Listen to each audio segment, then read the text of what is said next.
뭐 다른 또 교수님 뭐 예.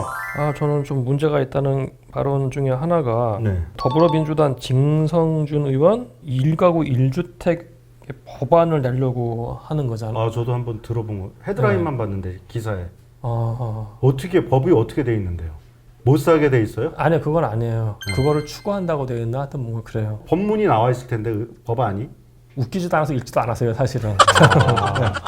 네, 아니 자본주의 사회에서 말도 말 같지도 않은 그런 법을 저도 될 것 같지 않아서 읽지도 않았어요. 근데 문제는 뭐였냐면은 이거에 대해서 얘기했을 때 변창흠 후보자가 취지에는 동감한다는 식으로 답변을 했거든요. 청문회 통과해야 되니까. 네.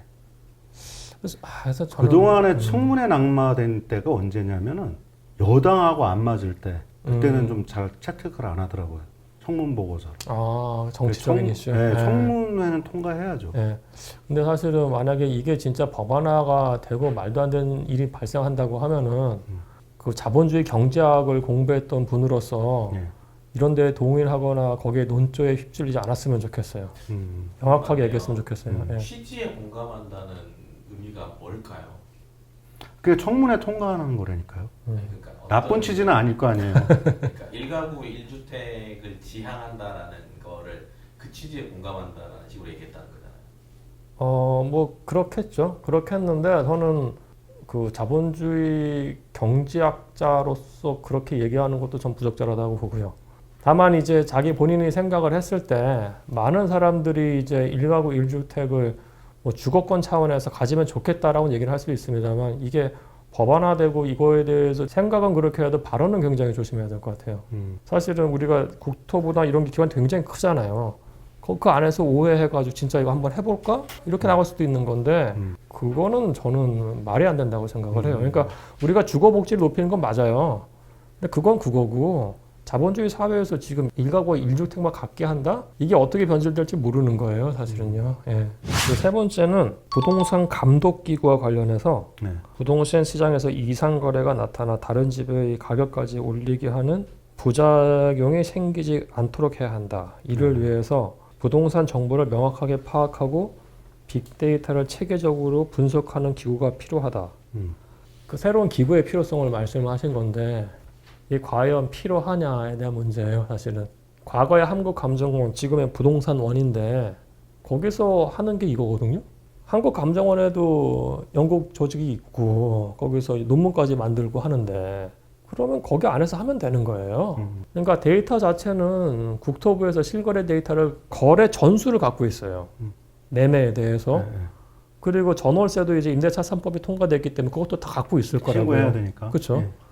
근데 사실 이거 몇억 건도 안 되거든요. 저희 대학원 연구원들도 그거 갖고 분석을 해요. 빅데이터 하는 사람들한테 1억? 이거 데이터 건수 작은 거예요, 사실은.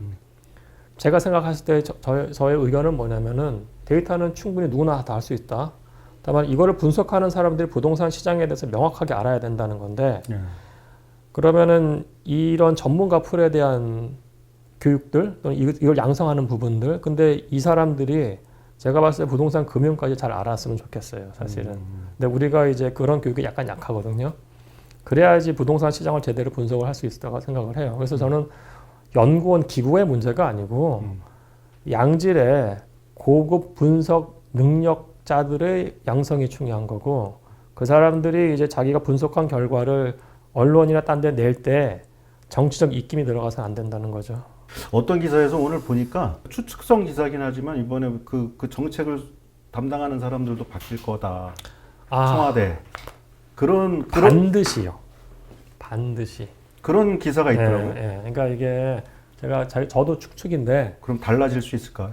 그러니까 제발 그러면 좀 이너서클을 안 썼으면 좋겠어요. 이너서클을 안 쓰고 정말로 전문가들이 BH에 있고 국토부에는 전문가들하고 좀 의견을 맞춰서 정책을 실행을 해서 좀 길게 좀 봤으면 좋겠어요. 교수님 들어가시는 거 아니, 전 그런 데 안 갑니다. 갈 마음도 없고 부르지도 않고 저도 싫고 그래요. 그러면 아까 역세권 맞다. 역세권. 우선은 역세권과 관련된 그 고밀 개발이 박원순 시장 때 나왔어요.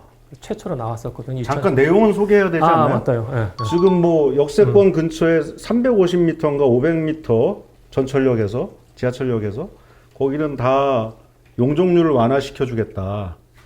뭐 그렇게 하는 정책이 하나 나왔어요. 예. 변 후보자한테. 우선 역세권의 정의부터 하면은 역세권이라고 하면 중심점이 어디냐인데 역의 중심이 아니고요. 예. 역의 입구예요. 역의 출입구로부터 이번에 생각하면 350m 안에 있는 데는 용적률 인센티브를 줘서 네. 주택 공급을 활성화시켰다는 그 아이디어인데요. 첫 번째는 이거는 박원순 시장 때 했어요. 역의 출입구로부터 250m 청년 주택을 하건 뭘 한 걸 할 때 용적률 인센티브를 주겠다고 딱 발표를 한 거예요. 당시에 역으로부터 250m에는 다 올랐어요. 그 주변도 오르겠다. 주변도 오르고요. 그러니까 이건 저희 경험인데 제가 이제 사회적 기업 만들었었다고 했었잖아요. 네. 쉐어하우스를 최초로 만들었었고, 그러니까 역 주변에 있는 사람들이 만약 의뢰를 했어요. 우리도 저렇게 해주세요. 땅이 참 잘 안 돌아가요 하니까 오케이 해가지고 양재역 주변에 그 대표가 가가지고 이제 딱 컨설팅하고 거의 도장 찍기 전까지 갔었는데 이 안을 딱 서울시에서 발표하니까 가격이 다 올라버린 거예요. 그러니까 도저히 채산성이 안 맞아가지고 할 수가 없었어요. 그러니까 이런 거를 할 때는 말씀하신 것처럼 일반화해서는 안 돼요. 하는 사람인 경우에 봐서 우리가 딜을 해서 인센티브를 줄 수도 있다까지 가야 되는 거죠. 그게 첫 번째고, 두 번째는 사실은 이게 500m를 얘기하다가 지금 350m를 얘기하거든요. 350m도 굉장히 큰 거예요. 사실 출구가 1번 출구부터 10번 출구가 15번까지 엄청난데 거기서 직선거리로 250, 300m면 350m면은 그럼 다음 역까지 가는데? 정확해요. 그러니까 예를 들어서 강남역으로부터 역삼역까지 보자고요. 그럼 네이버에서 이걸 딱 거기 보세요. 650m에서 700m예요. 그 말씀 다뭐 용적률 완화하고 다가 되는 겁니다. 모두 다. 근데 강남 같은 경우는 슈퍼블럭이잖아요. 그럼 블럭 사이즈가 어떤 데는 1km도 있습니다만 대략 700m, 700m, 700m예요. 반듯하게 된 데는. 그럼 거의 다 돼요. 그러니까 이게 땅값 다 올라가고 그 다음에 건물값 하고 그 다음에 임대료 수준은 과거랑 비슷하게 한다고 하면은 아예 공급이 안 될 수가 있는 거죠. 그러니까 교수님 말씀대로 너희들 개발업자 하는 거 봐서 지주들 하는 거 봐서 인센티브를 그때 주겠다. 그때 줄 수도 있다. 예. 그렇게 가야지 이거를 뭐 이렇게 일반화 시켜버리면 큰일 나는 겁니다. 지가 상승만. 전 이게 사실은 제일 좀 불만이에요.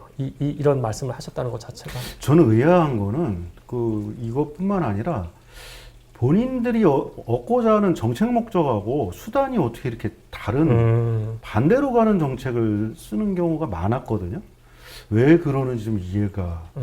이거를 아까 말씀하셨듯이 관료 집단에서 그걸 분석을 하고 다 할 텐데 무슨 힘에 의해서 이런 안들이 나오는지 좀 이해가 좀 안 가. 근데 아마 지금 무조건 안을 빨리 내자 뭐 이거일 것 같다는 생각 들고요. 사실 서울시에서 했던 역세권 청년주택 케이스를 보면은 생각했던 것처럼 많이 개발이 되지가 않았어요. 사실은 이렇게 되면 많이 될 것 같잖아요. 그럼 우리가 거기서 교훈을 얻어야 돼요. 서울시에서 했던 것들 제대로 보시고, 어차피 본인 SH 시절 때 이거 있었거든요. 그럼 케이스 잘 분석을 한 다음에 좀 집행이 됐으면 좋겠어요. 저는 역세권 개발이라는 걸 좀 반대하는 게 아니에요. 해야 되는 건 맞는데 시그널을 잘못 줘가지고 토지시장 가격 다 올라버리면 개발업자가 그 개발 어떻게 해요? 못하는 거죠.